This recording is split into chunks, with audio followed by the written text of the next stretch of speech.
حضرت محدث ابن جوزی نے لکھا ہے کہ حضرت حبیب اجمی ایک بزرگ تھے، ان کے پاس ایک شخص اکثر آتا تھا، بڑا مالدار تھا، ایک ہی بیٹی تھی، وہ بھی ٹانگوں سے معذور تھی۔ تو آپ اکثر اس کو کہتے ہیں کہ تو توبہ کر، اللہ کی بارگاہ میں رجوع کر۔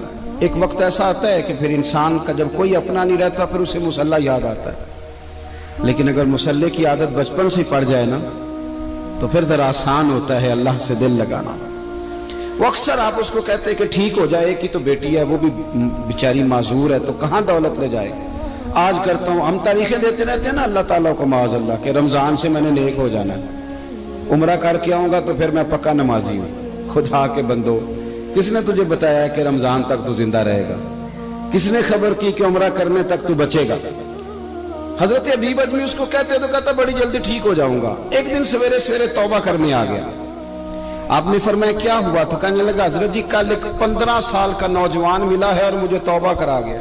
مزہ ہی اس عمر میں اللہ اللہ کرنے کا، نبی کریم سے محبت بھی کرنی ہو تو یہی عمر ہے۔ عشق لگا سی کھیڈاں کھیڈ دی نوں تے پھر مینوں کھیڈاں بھول بھول گئیاں، کجل پایا سی میں یار دے ویکھنے نوں، پھر او دی یاد وچ روندیاں ہی ڈول گئیاں۔ حیدر شاہ اس گلی کدے نہ رولدی پر ہن تے رول گئیاں۔ جن لوگوں نے ابو جہل کو قتل کیا تھا ان کی عمر بھی 15 سال تھی۔ ہم تو بڑے ہی نہیں نہ ہوتے ساری زندگی، نہ ہمیں کو بڑا ہونے دیتا ہے، ہم بڑے ہی نہیں ہوتے، یہ تو عمر ہے کچھ کر گزرنے کی۔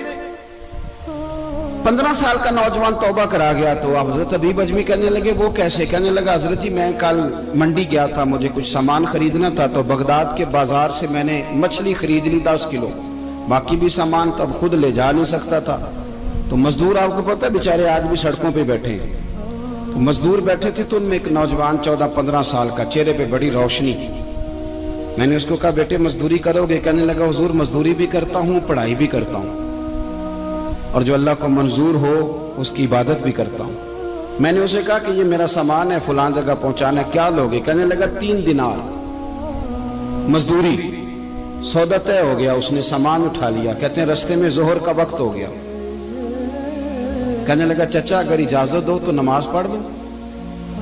15 سال کا جواب۔ کہتے میں رکھ کے نا وہاں سامان تو پھٹے پہ بیٹھ گیا، وہ نماز پڑھنے چلا گیا، باقی لوگ دیر سے آئے، وہ بچہ جلدی آ گیا۔ میں نے کہا بیٹے آپ جلدی آ گئے؟ کہنے لگے نفل چھوڑ دیے، اب یہی نہ سمجھ لیں کہ کام چور ہے، میں بعد میں پڑھ لوں گا۔ کہتے ہیں وہ دوپہر کا وقت، رمضان بھی نہیں تھا، میں اس بچے کو نوجوان گھر لے گیا اور میں نے اپنی بیوی سے کہا کہ بڑا نیک ہے، نمازی ہے، اور راستے میں یہ بھی ہوا ہے کہ میں نے اسے ایک دفعہ کہا ہے کہ یہ مجھے تھوڑی دیر کے لیے دے دو، گرمی بڑی ہے، تمہیں پسینہ آ رہا ہے، میں اٹھا لیتا ہوں۔ کہنے لگا نہیں چچا میں رزق حلال کھاتا ہوں، اگر آپ اٹھائیں گے تو میں 3 دینار مزدوری پوری نہیں لوں گا، پھر پیسے کم کروں گا، میں نے طے کیا ہے کہ اٹھاؤں گا۔ تو کہتے ہیں میں نے اپنی بیوی کو بتایا تو بڑی متاثر ہوئی، کہنے لگی دوپہر کا کھانا پک گیا، اسے کو روٹی کھا لے، رمضان بھی نہیں تھا۔ کہتے میں باہر نکلا، اس کو 3 دینار تھمائے، تو میں نے کہا بیٹے ایک بات میری مانو گے؟ کہنے لگا بتائیے۔ میں نے کہا کھانا پکا ہے کھا لو۔ کہنے لگا میں معافی چاہتا ہوں، میں نے روزہ رکھا ہوا ہے۔ حضور نے حکم دیا، حکم نبی کریم نے حکم دیا، بخاری مسلم کی حدیث ہے، فرمایا نوجوانوں اگر تمہارے پاس طاقت ہے تو نکاح کر لو ورنہ روزے رکھو۔ حکم دیا، یا نکاح اور یا روزے، یہ سرکار کا حکم ہے۔ بھائی نفلی روزہ نفس کی قوتوں کو کچلتا ہے، انسان میں نورانیت اور روحانیت لاتا ہے۔ کہتے وہ کہنے لگا میں نے روزہ رکھا ہے، میں اور متاثر ہو گیا۔ میں نے کہا اب کیا کرو گے؟ کہیں اور جانا ہے؟ کہنے لگا نہیں، میں جس دن 3 دینار کما لیتا ہوں پھر میں مزید لالچ نہیں کرتا، باقی وقت یا قرآن مجید پڑھتا رہتا ہوں یا نبی پاک پہ درود شریف پڑھتا رہتا ہوں۔ آپ بتائیں تو میں نے کہا کہ افطار میرے ساتھ کر لو۔ کہتے ہیں میں اسے مسجد چھوڑ آیا اور خود میں لوٹ آیا، افطار کے بعد میں اسے لایا، کھانا کھلایا، عشاء پڑھی، اس کا گھر دور تھا، میں نے ڈرائنگ روم کھول دیا، بیٹھک کھول دی، وہیں وہ سو گیا۔ میری 20 سال کی معذور بچی کبھی چل نہیں سکتی تھی، کوئی طبیب کوئی حکیم میں نے چھوڑا نہیں تھا جس کو دکھایا نہ ہو، ایک ہی بیٹی وہ بھی معذور پیدائشی۔ اس کے کمرے میں گئے، میاں بیوی اسے کھانا کھلا اور بتایا بیٹے ایک نوجوان ہے، بڑا نیک ہے ہمارے گھر میں، آج بڑا پرہیزگار۔ پتہ ہے حضور نے کیا فرمایا؟ نبی کریم فرماتے ہیں جب نوجوان اٹھ کے تہجد پڑھتا ہے نا نوجوان، تو اللہ فرشتوں کے سامنے اس نوجوان پر فخر فرماتا ہے۔ اللہ فخر کرتا ہے کہ عمر دیکھو اور دیکھو یہ میری بارگاہ. اللہ فخر کرتا ہے, اللہ یعنی خدا خود میرے مجلس بود, اللہ فخر کرتا ہے. اب سوچے تو ہم نے اپنی بیٹی کو بتایا کہ نوجوان اور بڑا نیک ہے, تو کہتے ہیں وہ کھانا کھلا کے ہم واپس آ گئے. آدھی رات کا وقت ہوا تو دروازے پہ دستک ہوئی. بچی اپنے کمرے میں سو رہی تھی, ہم اپنے کمرے میں, وہ بیٹھک میں.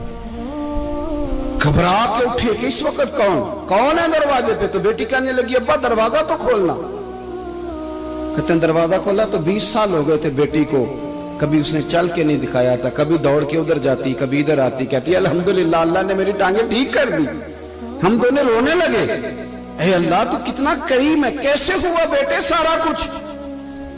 بیٹی کہنے لگی ابا آپ نے کہا تھا نا کہ نیک نوجوان آیا ہے, تو میرے دل میں خیال آیا اللہ اگر واقعی نیک ہے تو اس کے صدقے مجھے شفا ہی دے دے. یا ایھا الذین آمنوا اتقوا اللہ وابتغوا الیہ الوسیلہ. تو کہنے لگی ابھی میری دعا بھی پوری نہیں ہوئی تو رب کریم نے فضل کیا ہے اور مجھے شفا عطا کر دی. کہتے ہم دوڑ کے اس کے کمرے میں گئے اور جب ہم نے ہاتھ رکھا تو دروازہ پہلے سے کھلا تھا, ایک خط چھوڑ گیا تھا. آج کل کے پیر کی کرامت ہوتی تو فیس بک پہ دے دیتا, باقیوں کو بھی ذرا بھول پتہ چلے.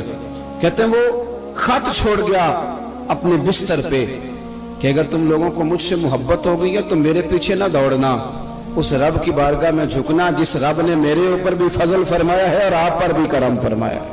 میرے نوجوان دوستو, یہ جو بچپنا ہمیں لوگ کہتے ہیں نا ابھی بچے ہو, ابھی جب آپ بالغ ہو گئے تو نماز فرض ہو گئی, سچ بولنا ضروری ہو گیا, رزق حلال کھانا ضروری ہو گیا, شریعت ساری کی ساری لاگو ہو. ایک تو درگزر سے کام لیں, دوسرا اپنی زندگی کے اندر خواہشات کو چھوڑیں.